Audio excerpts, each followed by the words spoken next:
देश से और विदेश से लोग यहाँ प्रतिदिन आते हैं। लेकिन यहाँ एक कलंक भी है, भगवान विष्णु की एक प्रतिमा है जिसका सिर खंडित है, और उस खंडित सिर को पुनः लगाने के लिए और एक नई मूर्ति वहाँ स्थापित करने के लिए तमाम हिंदू संगठनों के कार्यकर्ता और चीफ अधिवक्ता है, वरिष्ठ वकील हैं सुप्रीम कोर्ट के राकेश किशोर, उनके मार्गदर्शन में नेतृत्व में यहाँ राजेंद्र फरूका जी है और उनके साथ ये तमाम साधु संतों की भीड़ है। इनकी क्या कुछ मांग है वो हम आपको सुनवाते हैं।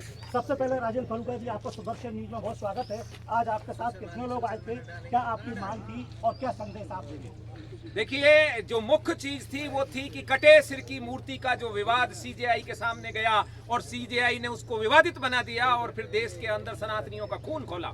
और जब वो खून खोला तो इस बात पर सबकी नजर गई कि ये खंडित प्रतिमा मध्य प्रदेश के खजुराहो में इस मंदिर में है और ये मुगल काल में आक्रांताओं द्वारा जब विद्रूपित की गई तो इस विद्रूपित मूर्ति को ये हमें चिढ़ा रही है और हमको लांछित कर रही है। इसे ठीक करने के लिए भाई राकेश जी किशोर ने जो मुख्य काम किया और उसके पीछे पूरे देश के सनातनी संगठन एकत्रित हैं। आज यहाँ आंशिक रूप से हमने आकर यहाँ भगवान विष्णु के सामने प्रार्थना की है कि अब सनातन संस्कृति वाले लोग जाग गए हैं और भारत सरकार और मध्य प्रदेश के उन राजनेताओं को जो बात बात पर बोलते हैं उनका ध्यान आकर्षित करने के लिए आंशिक रूप से आज यहाँ हमारा एक तरीके से प्रार्थना आयोजन की गई और इस प्रार्थना के जरिए हम ये संदेश देना चाहते हैं, अब भारत ये अपमान सहन नहीं करेगा। जन्मभूमि केस और ज्ञानवापी केस में मुख्य पक्षकार हूँ और यहाँ खजुराहो की इस पावन धरती पे आया हूँ जहाँ पर हमारे सनातन के विशेष स्तंभ जो हैं, जो परिचायक हैं यहाँ के राजा महाराजाओं के शौर्य और पराक्रम के, लेकिन उन मंदिरों पे कहीं न कहीं तक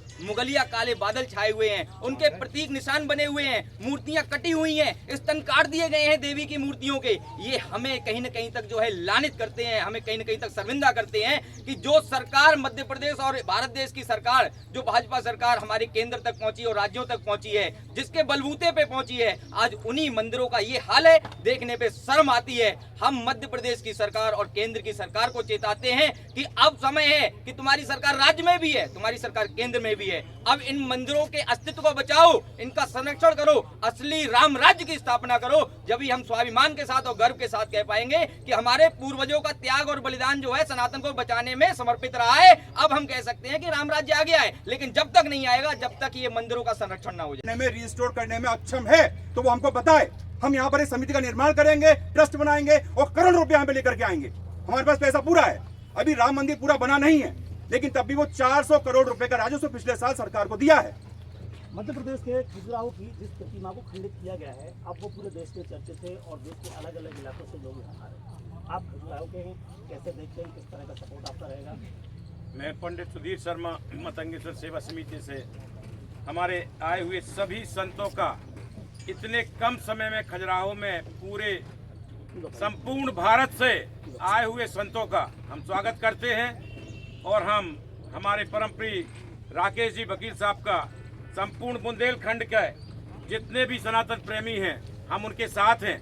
मेरा सिर्फ एक ही मानना है, इन मंदिरों में अब आर्कियोलॉजिकल सर्वे ऑफ इंडिया का प्रदर्शन नहीं चलेगा, अब इन मंदिरों में दर्शन होंगे। सर नरुगा जी, आगे क्या रणनीति है आपकी और क्या कुछ संदेश है? देखिए, आज एक कहते हैं ना कि एक शिला पे जब कोई तोड़ने के लिए पहली चोट मारी जाती है तो शिला हिलती भी नहीं है, लेकिन आखिरी चोट पर शिला खंड खंड हो जाती है। वैसे ही आज इस कटी प्रतिमा के और तमाम भारत में फैले मंदिरों की विद्रूपीकरण को रोकने के लिए पहली चोट है, और जो ये पहली चोट मारी गई है, इस चोट को लगातार मारना है।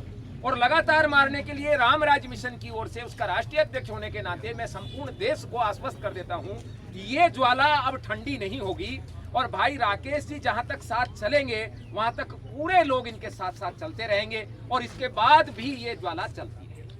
तो मैं अपने नरुका जी को सबसे पहले धन्यवाद देता हूं और ये मेरा संकल्प है आप सबके सामने कि जब तक ये मूर्ति नहीं बनेगी, मैं 73 साल का हूँ, इस जीवन में भी कार्य करता रहूँगा और नहीं तो अगले जन्म में फिर आऊँगा इसी मूर्ति। हाँ, इसी जन्म में ठीक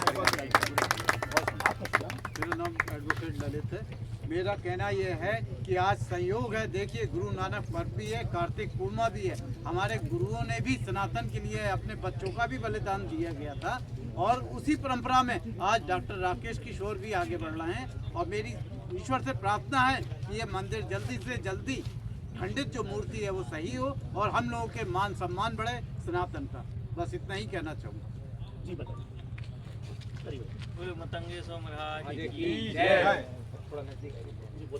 मैं ये चाहता हूँ कि सभी लोग जो बस्ती नक्शे के हमारे परिवार के हैं, जो भी व्यापारी संघ है, सब लोग यहाँ जुड़ के यार सब लोग उनकी धरना प्रदर्शन में शामिल इसके तो मैं एक ये और निवेदन आम कर लोगों की और आम जनता की ही नहीं बल्कि साधु संतों की और जनप्रतिनिधियों की ये इच्छा है कि इस मंदिर का अब कायाकल्प हो और इसका जीर्णोद्धार हो। रामस्वरूप शर्मा, सुदर्शन न्यूज, भोपाल।